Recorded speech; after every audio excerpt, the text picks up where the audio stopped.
नमस्कार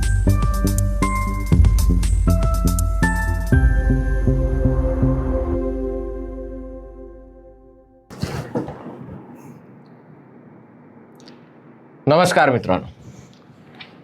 कशी कुबेरानी थट्टा आज मांडली असं जेव्हा मी म्हणतो तेव्हा तुम्हाला स्वाभाविकपणे वाटणार की मी एका रद्दी म्हणून विकल्या जाणाऱ्या वर्तमानपत्राच्या संपादकांबद्दल बोलत आहे. पण मी त्याच्याबद्दल बोलत नाही आहे, कारण नुसतं नाव एखादं असून उपयोग नाही आहे, त्याच्याकडे आर्थिक ताकदही तेवढी असणं आवश्यक आहे.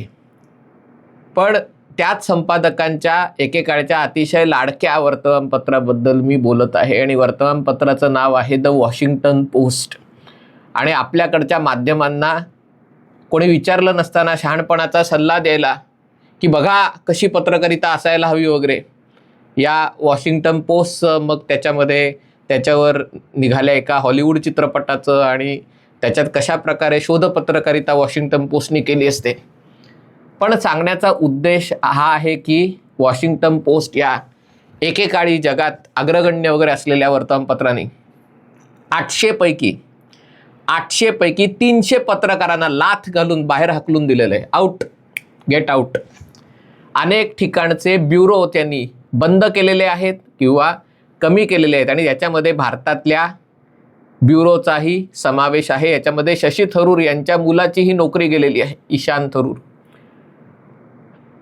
याचं कारण म्हणजे वर्तमानपत्राला वाटतंय की ही जी सगळी लोक कामाला ठेवली आहेत त्याच्यामुळे वर्तमानपत्राला तोटा होतोय. दरवर्षी 7 ते 8 कोटी डॉलरचा तोटा होतोय आणि हा तोटा भरून निघणं काही शक्य नाही आहे आणि त्यामुळे कॉस्ट रिडक्शन करणं आवश्यक आहे, खर्चात कपात करणं आवश्यक. आता हा निर्णय झाल्यावर बघा त्यांनी कोणकोणतं काय काय बंद केलं ते मी अगदी थोडक्यात सांगतो. त्यातलं स्पोर्ट्स सेक्शन असतं, म्हणजे हे वॉशिंग्टन पोस्टनेच सुरू केलेलं काही दशकांपूर्वी आणि आपल्याकडच्या वर्तमानपत्रात शेवटचं खेळाचं पान वगैरे असतं, ते खेळाचं पान बंद करण्यात आलं. पुस्तक परीक्षणाचं एक पान असायचं किंवा एक सेक्शन असायचं ते बंद करण्यात आलं. याच्याशिवाय युक्रेन म्हणजे कीव, भारतातला दिल्ली आणि आखाती देशातले अनेक, चीन इथले जे आपले स्वतःचे ब्युरो होते, तिथे कार्यालय होती, ती एकतर बंद केली की तिथल्या कार्यालयातनं मोठ्या प्रमाणावर कर्मचाऱ्यांची, पत्रकारांची हकालपट्टी केली. आणि त्यावेळेला आपल्याकडच्या पुरोगामी, विचारवंत, सामाजिक कार्यकर्त्या वगैरे लोकांनी छाती पिटायला सुरुवात केली. कदाचित आग्रलेख आला असेल, हल्ली मी वाचत नाही रद्दी. पण ह्याला काय अर्थ आहे का? जेफ बेझोसची मालमत्ता म्हणजे ॲमेझॉन आणि या सगळ्याचा मालक असलेल्या जेफ बेझोसची मालमत्ता 2.5 लाख कोटी डॉलरची, 2.5 लाख कोटी. आणि झाला असेल 7 ते 8 कोटी डॉलर तोटा दरवर्षी. 7 ते 8 कोटी डॉलर म्हणजे किती होतात? 700 ते 800 कोटी रुपये. 700 कोटी रुपयांचा तोटा होत असेल वर्षभरात एका वर्तमानपत्राला, तर काय बिघडलं? पत्रकारितेसाठी एवढं तर करायला पाहिजे, 700 कोटी रुपये. कारण तुझी मालमत्ता 2.5 लाख कोटी आहे आणि त्यामुळे पुढची 2000 वर्ष तू हे वर्तमानपत्र चालवू शकशील. म्हणजे तू पैसे कमवायचे आणि यांच्या घशात घालायचे आणि यांची दिवाळखोर बुद्धी कोणाच्या तरी भाडोत्रीपणाने पत्रकारिता करणार, काम करणार वॉशिंग्टन पोस्टसाठी, पैसे घेणार कतारकडून आणि अजेंडा चालवणारी पत्रकारिता करणार. लोकांना त्या वाचण्यात इंटरेस्ट नाही आहे, पण तरी देखील आपण जगाचे दिशादर्शक आहोत. राम म्हणे, हा म्हणे, तो म्हणे, असे काहीतरी म्हणजे. आणि हे अमेरिकेच्या अध्यक्षपदाच्या निवडणुकीत कमला हॅरिसला मतदान करा असं हे वॉशिंग्टन पोस्ट सांगणार. जेफ बेझोस हे मालक आहेत आणि त्यामुळे त्यांच्यावर टीकेची झोड उठलेली आहे की याच्या आधी एक डॉन ग्रॅहम म्हणून त्यांच्या ग्रॅहम कुटुंबियांकडे या वर्तमानपत्राची मालकी होती आणि त्यांनी हे वर्तमानपत्र, खरं वर्तमानपत्र खूप जुनं आहे, पण त्यांनी हे वर्तमानपत्र एका अर्थाने आकारास आणलं. अमेरिकेच्या अध्यक्षांचा भ्रष्टाचार, वॉटरगेट वगैरे सगळं वॉशिंग्टन पोस्टने शोधलं. इतरही अनेक गोष्टी ज्या अमेरिकेला अडचणीच्या ठरतील या गोष्टी वॉशिंग्टन पोस्टने शोधल्या आणि याच्यासाठी त्या ग्रॅहम कुटुंबाची बांधिलकी कशी होती आणि त्यांनी कसं हे केलं. आणि त्यामुळे जेव्हा त्यांनी हे वर्तमानपत्र विकलं, कारण तेव्हा 35-40 हजार सर्क्युलेशन एवढं कमी होतं का नाही माहिती नाही, पण एवढं कमी त्याचं, कारण लोकांनी छापील वर्तमानपत्र वाचणं सोडून दिलं होतं. आणि त्यामुळे जेव्हा ॲमेझॉन कंपनीने त्याच्या जेफ बेझोसनी हे घेतलं तेव्हा सुरुवातीला त्यांच्यावर टीका झाली की यांना तुम्ही विकायला पाहिजे का. मग त्यांचं कौतुक झालं की बघा अशी सामाजिक बांधिलकी हवी असते, नाही तर आपले करो दुनिया मुठ्ठी में वगैरे टाईपचे उद्योगपती उगाच जगाला शहाणपणा शिकवायचं. आणि जेफ बेझोसनी हे वर्तमानपत्र चालवताना ही भूमिका मांडली होती की मला काही त्याच्यामध्ये संपादकीय बदल करायचे नाहीयेत, एक चांगलं वर्तमानपत्र राहायला हवं, याच्यासाठी हे माझं योगदान आहे. पण योगदान असलं तरी त्याचा काहीतरी आर्थिक जमा खर्च असतो. हे काय तुम्हाला फुकटचं पोसायला जेफ बेझोसनी हा धंदा उघडलेला नाहीये, चालवलेला नाहीये. आणि नंतर जेफ बेझोसच्या लक्षात आलं की याच्यामध्ये किती पैसे टाकले तरी हे कृष्णविवर, याच्यातनं पैसे बाहेरच येत नाहीत. मधल्या काळात अनेक वर्तमानपत्र म्हणजे वॉशिंग्टन पोस्टच्या बाबतीत, न्यूयॉर्क टाइम्सच्या बाबतीत, वॉल स्ट्रीट जर्नलच्या बाबतीत असं आलं की यांनी सगळ्यांनी डिजिटल आवृत्ती सुरू केल्या. ज्या किमतीला जोगसत्ता मिळतो वर्षाचं त्याच्या 1/6 किमतीला वॉशिंग्टन पोस्ट मिळत होता. 300 रुपये वर्षाला पैसे भरून, कधी 600 रुपयात 2, अशा प्रकारचं डिजिटल सबस्क्रिप्शन त्यांनी सुरू केलं. आणि त्यामुळे वर्गणीत भरून पैसे वाचणाऱ्यांची संख्या 20-25 लाख गेली. पण 20-25 लाख जाऊनही जर वर्षाला 300 रुपये 600 रुपये भारतासारख्या देशातनं मिळत असतील तर तो काही फार मोठा आकडा नाही. आणि त्यामुळे त्याच्यासाठी हे सगळे ब्युरो चालवणं, त्यांच्यासाठी त्या पत्रकारांना डॉलरमध्ये पगार देणं, आणि त्याच्यावर ते जे म्हणजे वॉशिंग्टन पोस्टची भारताबद्दल कव्हरेज जर तुम्ही वाचलं तर जग एकीकडे आणि हे दुसरीकडे असं त्याचं स्वरूप असतं. म्हणजे भारत अमेरिका व्यापारी करार झाला, क्वाडचं, आता मी अगदी गेल्या वर्षभरातलं ट्रम्पचं हे सांगत नाहीये, पण गेली 25 वर्ष भारत आणि अमेरिका एकमेकांच्या जवळ येत आहेत. दोन्ही देशातले राजकीय संबंध, संरक्षण संबंध, अनेक प्रकारचे संबंध वाढत आहेत. पण वॉशिंग्टन पोस्टवाले लिहिताना त्याच्यात डायरेक्ट गुजरात दंगे, मग कशा प्रकारे अमित शहांना तडीपार केलं होतं, मग हे कसं झालं होतं, मग भाजपाने कशा देशात हिंदुत्व पसरवलं, याच गोष्टी. काल मी असं म्हटलं टेलिग्राफमध्ये काहीतरी रेल्वेतल्या सुधारणांबद्दल लेख आहे भारतातल्या, आणि त्याच्यात सती परंपरा वगैरे तिथून गोष्टी लिहिलेल्या आहेत. कारण इतक्या विकृत मानसिकतेचे हे पत्रकार असतात की हे दिल्लीमध्ये पार्ट्यांमध्ये काही काँग्रेसच्या आणि भाजपाच्या मुठभर नेत्यांच्या सहवासात राहतात आणि त्यांच्या हवाल्याने हे सगळे लिहितात आणि म्हणतात की आम्ही वॉशिंग्टन पोस्टला इथे दिल्लीत. हे कधी गावखेड्यात जाऊन फिरत नाहीत. शोध पत्रकारिता तर करणं दूरचीच गोष्ट आहे. यांच्यापैकी अनेकांना भारतीय भाषेतल्या गोष्टी वाचता पण येत नसाव्यात. भारतीय लोकांना, परदेशी असले तर समजू शकतो, पण भारतीय लोकांनाही शॅम्पेन किंवा दारू फुकटची ढोसत त्यांची पत्रकारिता चालते. आणि तरी देखील यांचे धंदे चालून द्यायचे. कारण का तर म्हणे अमेरिका आता म्हणे आत्ममग्न होतीये, अमेरिकेने खरं तर जगाचा विचार केला पाहिजे. त्याच्याऐवजी अमेरिकेतल्या फक्त पत्रकारांना ठेवलंय, बाकीच्या अनेक देशातले ब्युरो बंद केले.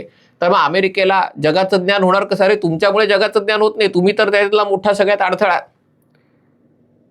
आणि त्यामुळे आता ह्यांचं सगळ्यांचं छाती बडवणं सुरू आहे की जेफ बेझोसनी दगा दिला. जेफ बेझोस एवढे पैसे कमवतोय स्वतःच्या लग्नावर, आता त्यांनी दुसरं लग्न केलं त्याच्यावर त्यांनी हजारो कोटी रुपये खर्च केले, ते ह्याला परवडतं. पण इथे पत्रकारांचा पगार द्यायला आहे ना, म्हणजे या पत्रकारांना पोसायला त्याला जमत नाही. पण यासाठी जेफ बेझोसला मानलं पाहिजे, कारण त्यांनी शेवटी ही जळमट बाहेर टाकायचं धाडस दाखवलं. हे धाडस आपल्या महाराष्ट्रात कधी दिसणार आहे मला कळत नाही. आता या हायवेवर टँकर उलटला तर या चावडीवर बोलवणाऱ्या पत्रकारांनी वेअर इज द इन्फ्रामॅन, काय इन्फ्रामॅन करतोय, काय दिवे लावलेत. म्हणजे ज्या काँग्रेसनी एक रस्ता बांधला नाही त्यांच्या हे चपला पुसणार, आणि ज्यांनी हायवे बांधले, ज्यांनी पूल बांधले, ज्यांनी सगळे प्रकल्प बांधले, तिथे ट्रॅफिक जॅम झालं तर त्याच्या नावाने लगले तगडी करून लघुशंका करायला हेच पहिले. आणि तरी देखील यांना महाराष्ट्र सरकार, भारत सरकार यांना पोचतं, यांना यांच्या कार्यक्रमांना पैसे देतात, देणग्या देतात. काळाघोडामध्ये तेच झालं. ज्या तेल तुंबडेंनी नरेंद्र मोदींना मारण्याचा कट केला असं महाराष्ट्र सरकारचं म्हणणं आहे, त्या काळाघोडा फेस्टिवलला पैसे देणारे महाराष्ट्र सरकारच्या संस्था आहेत. तुम्ही म्हणाल तुम्ही महाराष्ट्रावर कुठून आलात? कारण जे धाडस अमेरिकेतल्या जेफ बेझोसनी वगैरे दाखवलंय, हे जेफ बेझोसनी धाडस का दाखवलं? कारण त्याच्या लक्षात आलं की ट्रम्प पुढची 3 वर्ष अध्यक्ष राहणार आहे आणि जेफ बेझोसलाही अशा क्षेत्रांमध्ये रस आहे, अंतरिक्ष क्षेत्रात रस आहे. क्लाउड स्टोरेज आणि internet of things, AI, cyber या सगळ्यात रस आहे. याच्यामध्ये इलॉन मस्क जो ट्रम्प यांच्या जवळचा आहे त्यांनी आघाडी घेतलेली आहे. आणि जर आपल्याला या क्षेत्रात पुढे जायचं असेल, अमेरिकन सरकारचं पाठबळ हवं असेल, तर ही जळमटं फेकून दिली पाहिजेत. त्यांना खांद्यावर मिरवता कामा नये. हे जेफ बेझोसला कळलं. तसंही त्यांच्या जाण्याने कोणाला काही फरक पडलेला नाही आहे. आणि त्यामुळे त्यांनी एका झटक्यात हे सगळं बंद करण्याचा निर्णय घेतला. 800 पैकी 300 पत्रकारांना घरी बसवलं. पण इथे मात्र ज्या महाराष्ट्र सरकारच्याच पैशांनी, भारत सरकारच्याच पैशांनी जाहिराती मिळवायच्या, कार्यक्रमांचे, मोठ्या कॉन्फरन्सचे, सेमिनार्सचे, चावड्यांचं आयोजन करायचं, त्यांच्यावरच लघुशंका करायला पहिले उभं राहायचं. आणि हे सगळं राजरोसपणे चालू आहे. कारण त्याचं मॉडेल असं असतं की सनदी अधिकारी, सरकारमधले कोणीतरी दरबारी लोक, ह्याच्यातमध्ये राजकीय नेत्यांचा, मी राजकीय नेत्यांना दोष देत नाही, त्यांना असल्या किरकोळ गोष्टींसाठी वेळत नसतो. कोणाच्या तरी प्रसिद्धीपर लेख लिहायचे, कोणाचं तरी प्रोफाईल तयार करायचं सरकारी अधिकाऱ्यांचं, आणि मग त्यांच्याकडनं या गोष्टींना प्रायोजकता घ्यायची. मग ते प्रदूषण मंडळ असेल, MIDC असेल, MTDC असेल, येथे काय चाललंय हे बघायला राजकीय नेत्यांना वेळ नसतो. पण तिथले अधिकारी अशा गोष्टींना पैसे देतात, कारण त्यांचं स्वतःचं बहुतेक अनेकदा पानभर बातम्या ते छापतात. पण ही गोष्ट वॉशिंग्टनमध्ये झालेली आहे.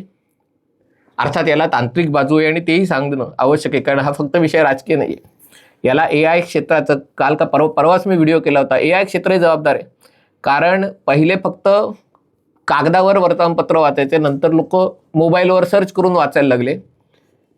पण आता AI मुळे लोकांचं वर्तमानपत्र वाचणंच कमी झालं आहे. जर आत्ता एखादी घटना घडली की इराण आणि रशिया किंवा इराण आणि अमेरिकेचं काय चालू आहे, अमेरिका इराणवर कधी हल्ला करणार आहे, पूर्वी मी काय करायचो, वॉशिंग्टन पोस्ट बघायचो, न्यूयॉर्क टाइम्स बघायचो, इकॉनॉमिस्ट बघायचो, त्यातलं जर उष्ट खरकटं बघायचं असेल तर जोगसत्ता बघायचो. आणि त्यामुळे त्या वर्तमानपत्राच्या साईटवर जाऊन मी ते वाचायचो. आता मी डायरेक्ट ChatGPTलाच विचारतो की तात्या कधी हल्ला करणार आहे इराणवर, की लगेच ChatGPT मला उत्तर देतं. आणि ते सगळ्या वॉशिंग्टन पोस्ट, न्यूयॉर्क टाइम्स, सामना बिमना जे काय असतं त्याच्यातली सगळी तयार करून भेळ तयार करतं आणि मला ते सादर करतं. आणि ते वाचून जगातल्या 90-95% लोकांचं समाधान होतं.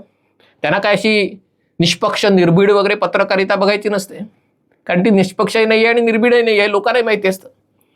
आणि त्यामुळे या वर्तमानपत्राचा रेव्हेन्यू कमी झाला आणि त्यामुळे त्यांचा बाजार बसला. हेही एक कारण आहे. स्पोर्ट्ससारखी सेक्शन आहे, आता पुस्तक सेक्शन, आता पुस्तकच लोक वाचत नाहीत, वस्तुस्थिती झालेली आहे. नंतर स्पोर्ट्स सेक्शन आहे. आज कालच्या मॅचमध्ये काय झालं हे मी आज वर्तमानपत्रात वाचच नाही. आणि त्याच्याबद्दल मला विश्लेषण वगैरे वाचायचं असेल तर मला ती सगळी क्रिकबज वगैरे ॲप आहेत क्रिकेटसाठी, किंवा ते नसेल तर ट्विटर हँडल आहेत कोणाची तरी त्याचं विश्लेषण करणारी, त्याच्यासाठी मला वर्तमानपत्रातलं एक पान उघडून वाचायची गरज नाही. आणि त्यामुळे अनेक गोष्टी यातल्या इररिलेव्हंट झालेल्या आहेत. पण अमेरिका हा शेवटी भांडवलशाही देश असल्यामुळे ज्या गोष्टीची किंमत नाही त्या गोष्टींना लगेच दरवाजा दाखवला होतो. आपण मात्र असंख्य शत्रू, पाहुणे, म्हणजे पाहुणे तर पोचतो पण शत्रू नाही, स्वतःच्या हितशत्रूंनाही आपण पोसत असतो. वॉशिंग्टन पोस्टमधून, जेफ बेझोसकडनं, आपल्याही कारण आपल्याकडे खाजगी उद्योजक करत नाहीत जास्त, हे राजकीयच सरकारच यांना पोचतात. या सगळ्यांनी धडा घेण्याची गरज आहे. हा व्हिडिओ आपल्याला आवडला असेल तर कृपया लाईक करा, शेअर करा आणि चॅनल सबस्क्राईब करण्याची विनंती आहे. तुर्तास इथेच थांबतो. पाहत रहा MH48.